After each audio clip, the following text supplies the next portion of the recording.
Now, the IDF is facing a deepening manpower crisis with Iran and Hezbollah raining continuous fire. The IDF Chief of Staff has cautioned that the Israeli government, that the army could collapse amidst the ongoing West Asia war. And our next report tells you more.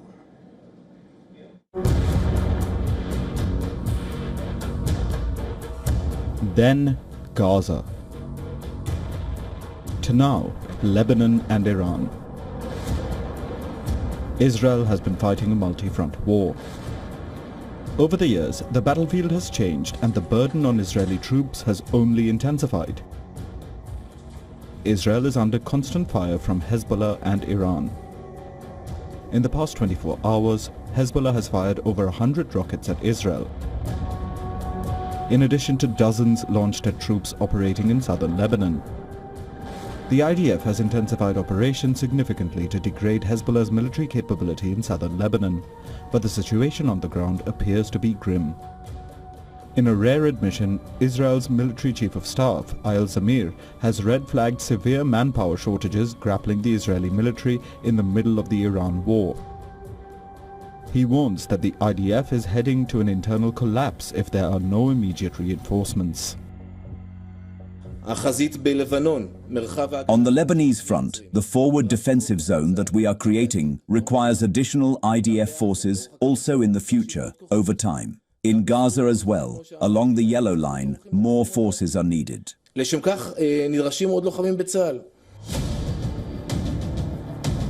crisis runs much deeper than what meets the eye. The IDF, reportedly, does not possess an adequate number of soldiers to carry out its missions. The manpower shortage has not only impacted combat readiness, but has disrupted everyday military responsibilities. The Israeli military is reportedly running short of around 12,000 troops.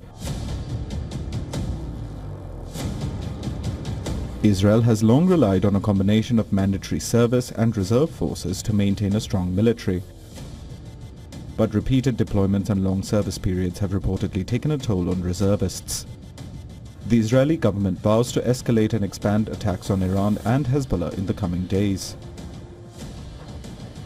Despite the warnings, the firing has continued, and therefore IDF strikes in Iran will escalate and expand to additional targets and areas that assist the regime in building and operating weapons used against Israeli civilians. They will pay heavy and increasing prices for this war crime. As the war rages on, the IDF claims the Golani Brigade has destroyed 200 Hezbollah sites in southern Lebanon. As rockets and missiles rain down and fronts expand, can Israel fight a prolonged war with fewer soldiers? Is the manpower crisis set to become its biggest battlefield challenge yet? Bureau Report, WION, World is One.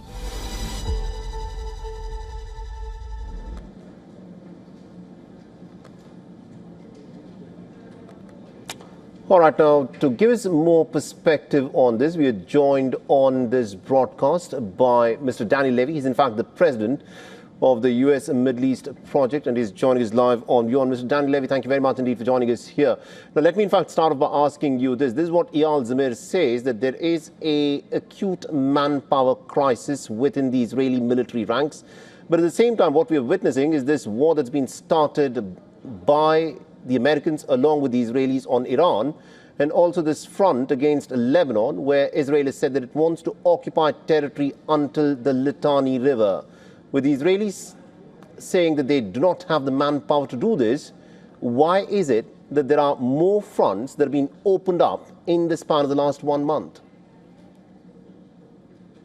And if I can add to that list, just to further position your important question, Israel is still occupying 60% of Gaza. We have this headline of a ceasefire, but Israel conducts daily military operations. Israel is conducting its most extensive military operations, the most extensive destruction and displacement of Palestinians in the West Bank since 1967. It also occasionally gets sucked into areas in the West Bank that it didn't even intend to operate in, because you have settlers backed by the military stirring up additional trouble, and it controls a zone inside Syria. So just to give you a feel for the even broader extent of these challenges. Right. I want to therefore locate what the IDF Chief of Staff said in a broader dynamic. And I think two things are going on here. One, there has been a fight, a political fight in Israel for decades, but it's now far more acute over the question of enlisting into the military the ultra-Orthodox. The ultra-Orthodox population traditionally does not serve in the military. That population grows. Those families are having many more kids. So the non-enlistment of that community is now a much bigger question, and it's something that's been on the political agenda. So this debate is feeding into that. Secondly, something interesting is going on. Normally, if you think things are going smoothly, you don't begin a blame game in the middle of a war.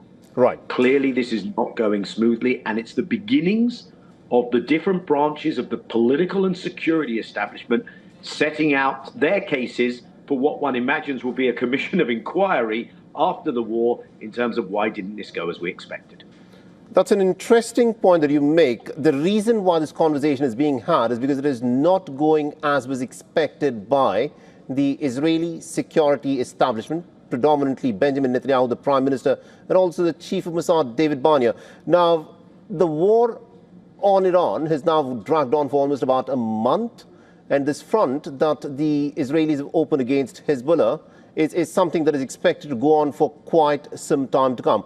Given the fact that these are places where the Israeli military seems to be struggling, how long, in your assessment, will Netanyahu push this war on Iran, and also what he seeks to do in Lebanon, where the Israelis want to control territory as far as the Litani River? Well, the crucial thing that we have to factor in, of course, is that Netanyahu brought the US into this war with Iran.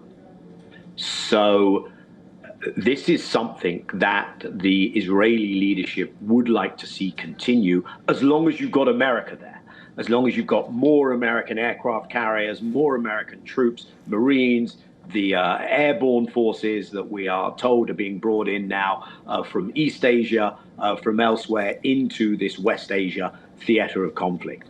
And so Netanyahu has for decades tried to get America into this. In terms of the Iran situation, therefore, Netanyahu doesn't want to see a declaration of victory and draw a line under this. He doesn't want to see the negotiations. He has always tried to place conditions on what needs to come out of the negotiations in a place that intentionally cannot deliver. And his, I think, goal here is something very significant. Right. It's not just the degrading of Iran. Netanyahu is seeing an opportunity where he has an American president who does things that others haven't done, and they probably haven't done it for good reason, as we're now seeing.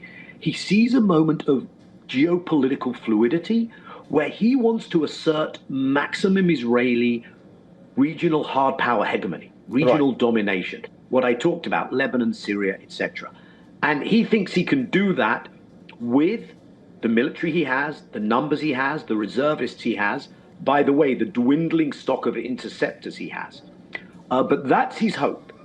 In Lebanon, I think you should expect that the intention, unless it is pushed off course, is for this very probably to be a longer stay. Israel occupied South Lebanon for 18 years between 1982 and 2000.